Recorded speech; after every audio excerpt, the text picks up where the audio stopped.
નડિયાદમાં આપ સૌ જાણો છો તેમ સરદાર ભુવન નામની આ જે જગ્યા છે એ આખું બિલ્ડિંગ જર્જરિત હતું.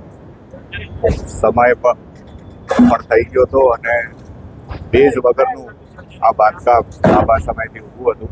નામદાર હાઈકોર્ટમાં પણ રીટ પિટિશન થઈ હતી અને એના સંદર્ભે નામદાર હાઈકોર્ટે દુકાનદારોને વૈકલ્પિક વ્યવસ્થા આપીને સત્વરે દૂર કરવા જણાવ્યું હતું. અમે આ દુકાનદારોને વૈકલ્પિક વ્યવસ્થા પણ આપી દીધી છે અને આ જર્જરિત માળખું બજારમાં કોઈ પણ જાનહાની ન થાય અને નાગરિકોની સલામતી જળવાઈ રહે એ હેતુથી જલ્દીથી જલ્દી દૂર કરવું જરૂરી હતું. એના માટે થઈને આજની આ કામગીરી ચાલે છે, જેમાં 10 JCB લગાવીને લોકોને કોઈ જાજી મુશ્કેલી ના પડે અને સત્વરે આપણો ટ્રાફિક ચાલુ થઈ જાય એટલા માટે વહેલી સવારથી આ ડેમોલિશન કરીને આ જર્જરિત માળખું દૂર કરવામાં આવ્યું. પોલીસ અને અમારા કર્મચારીઓથી બધા મળીને લગભગ 100 જેટલા કર્મચારીઓ આજે આમાં બંદોબસ્તમાં જોડાયા. મારું નામ મુકેશ કુમાર અર્જુનદાસ ધોરાણી. મારી દુકાન છે સરદાર ભુવનની બહાર આવેલી છે અને મારી દુકાન પોતાની માલિકીની છે, પણ નડિયાદ નગરપાલિકાએ મને દર વખતે ખોટી નોટિસો આપીને મને પેટા ભાડવત બનાવીને મારી દુકાન તોડી પાડી છે અને આ બધું થાય છે, બધું ખોટું થઈ રહ્યું છે મારે. અને મારી દુકાન 100% મારી માલિકીની છે.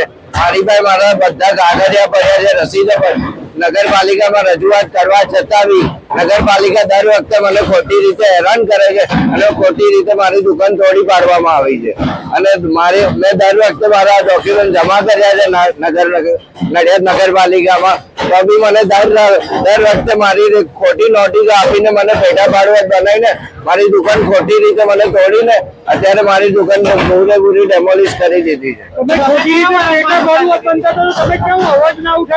અમે દર વખતે નડિયાદ નગરપાલિકાની મીટિંગમાં અમારા ડોક્યુમેન્ટ સાથે અમે જાહેર કર્યું છે, પણ એ લોકો કહે છે કે આ બધું સરદાર ભુવનમાં આવે છે, પણ જયારે અમારી દુકાન સરદાર ભુવનમાં આવેલી નથી. અમારી દુકાન સરદાર ભુવનની બહાર સિંગલ દુકાન છે અને અમારી દુકાનની ઉપર કોઈ માળ આવેલો નથી અને અમારી પાસે 40 વર્ષ જૂના અમારા ડોક્યુમેન્ટ બી છે અને પૈસા ભરેલાની રસીદ બી છે અને મારી પોતાની માલિકીની દુકાન છે, તો બી આ લોકો મને માલિક કરતા નથી, પેટા ભાડવત તરીકે ગણીને મારી દુકાન તોડી પાડી છે. અમે કોર્ટમાં ગયા, પણ કોર્ટ વાળા એવું કહે છે કે તમે 46 દુકાનો જોડે જોડાયેલા છો એટલે એવી રીતે મારો કેસ કાઢી નાખ્યો છે એ લોકોએ. તમે ક્યારે દુકાન ખરીદી? અમે દુકાન 1983 માં ખરીદેલી અને પૈસા આપીને પૈસાની એક રસીદ છે, ડિસ્કાઉન્ટ કૂપન સાથે મને આપી છે. ડિસ્કાઉન્ટ કૂપનની બી અને નગરપાલિકા પોતાનો જો દુકાનો વેચીને આપતી ના હોય તો પછી આ બધું કરવાનો કશું અર્થ જ નથી. આટલું બધું કર્યા પછી બધું જો નગરપાલિકા માનતી ના હોય કે ભાઈ તમારી દુકાનો તમારા લાયક નથી, તો પછી આ બધું પૈસા ભરવાની રસીદ આ બધું કશું કામનું રહ્યું જ નથી.